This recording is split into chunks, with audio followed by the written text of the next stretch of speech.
What up na naman sa inyo mga boss? So today ay magbabaklas tayo ng pagilid. Cleaning lang tayo, no? Maintain lang natin yung motor natin. Ito mga kailangan natin na tools T na 8mm at itong torque drive na 39x41. Siyempre yung extension tool niya. At itong siyempre ang ating mahiwagang sandata. Impact wrench ang magsasalba sa ating buhay. Mas mapabilis yung trabaho nyo pag meron kayong ganito. At saka itong socket siyempre na 22 tsaka 19mm. Siyempre hindi mawawala itong grasa, no? Na high temp. Para mas gamit yung makina hindi matunaw. So game time, baklas na tayo ngayon. Lilinisin ko lang yung panggilid, no? Bali 6K odo na to simula nung last time na nilinis ko. Bali makikita nyo ngayon kung 6K odo kung gaano kadumi na yung loob.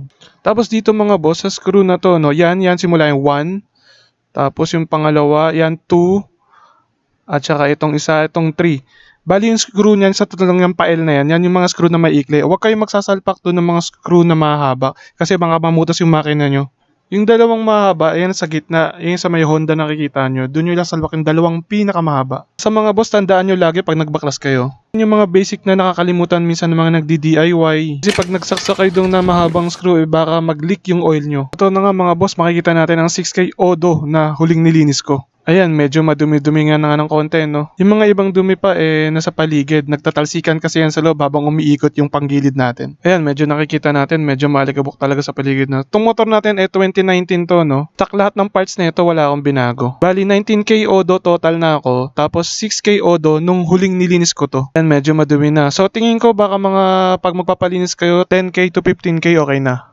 Pero pag nalulub kayo sa baha, kung nalunod kayo sa baha, mas maganda palinis nyo kaagad para hindi kalawangin kasi mamaya mahirap tanggalin yung mga parts niya. Tsaka pag mga alikabok na kasi sobrang dami na. Ito yung nagkakos rin minsan ng dragging, no? Yung advantage pag marunong kayo mag-DIY sarili. Nalilinis nyo kung kailan nyo gusto. Pero syempre, tamang aral muna kung magdi-DIY kayo ng sarili nyo. Syempre, right tools para hindi kayo mahirapan. Pwede rin naman palinis na lang kayo. Alam ko na sa 250 to 300 lang naman yun. Sa mga mahilig lang naman mag-DIY tulad ko. Kasi mga boss, di ba mas maganda rin yung may alam tayo sa sarili nating motor. Kasi syempre, bidili natin to, pinaghirapan natin to. Kaya dapat alagaan natin. And dito mga boss, tinatanggalin natin yun at ginagamitan natin ng impact wrench kasi para mas mabilis tanggalin.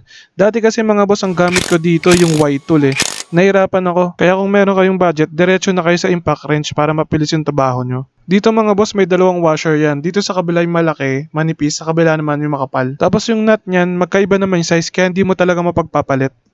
Dito mga boss, ay kakapain nyo to. Pag meron na kayo nakapang malalim na parang kanal, palitin na yun. Kasi isa yun sa mga nagkakos ng pagtalon ng belt yun. Or pwede nyo ba naman pa machine shop para mapakinis ulit? Yun kasi yung dinadaan ng belt kaya kailangan makinis. Ayan kita nyo yung alikabok dito, sobrang dami na Medyo nagkakos rin yun ng dragging, kaya nagda-dragging yung Honda Click natin. Ako rin talaga to nilinis mga boss, ito yung isa sa reason. Nararamdaman ko medyo may konting dragging na. Lalagyan ko uli ng mga grasa, yung mga kailangan lagyan na grasa. Basta lagi nyo lang maintain kasi importante yung makina, 'di ba, mga boss? Yung belt naman natin mga boss, medyo okay pa. Medyo may onting mga maliliit lang pero okay. Kasi ang alam ko ang belt palitin siya sa 24K to 30K odo alam ko Depende rin siguro mga boss sa paggamit mo ng motor. Kasi kung pa-throttle ka pabigla-bigla, yung belt nabibigla din. Dapat tamang arangkada lang, wag bibiglain. Yung chill ride lang syempre. Takbong pogi. Ayan dito mga boss, kita natin yung plate natin, medyo madumi-dumi na talaga. Pero yung niya makinis pa naman, wala ring kanal, walang palalim. Okay na okay pa naman. Kapain nyo lang yan mga boss para makita nyo kung medyo malalim na. Ayan, ito yung plate.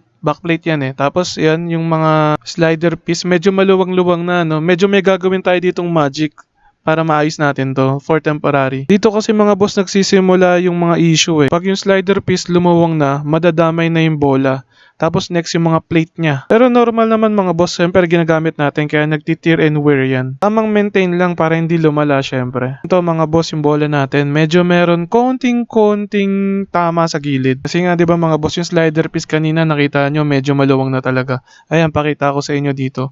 Meron pa tayo ditong picture na ayan mas malinaw. Ayan kita nyo. Sobrang unti lang siya. Sa gilid niya medyo may tama. Okay pa naman to boss. Magagamit pa to. Ewan ko kung kita nyo to mga boss Pero pag kinapa nyo to, hahalataan nyo na talagang may kanto na. Para maiwasan nyo to mga boss, yung may gilid na kanto. Pag nagta-throttle kayo, medyo ilaro nyo. Huwag yung todo throttle galing sa stop. Kasi pag tinodo throttle niyan, yung bolo nakahinto So, nag-i-stuck siya. Mas maganda pag laruin yung throttle. Ayan to mga boss, yung slider piece natin. Talagang maluwang na, dinodouble check ko. Mamaya, pagka sa assemble, pakita ko sa inyo kung paano natin masasolusyonan to. Puro lang naman to mga boss yung slider piece. Pero mamaya may gagawin tayo kasi wala akong ditong slider piece na bago Ayan, ito na mga boss. Dito natin gagamitin yung 39x41 na torque drive. Siyempre, yung extension niya para maikabit natin sa impact wrench. Makalaking tulong talaga mga boss pag may impact wrench kayo, no? Ayan, siyempre, konting tap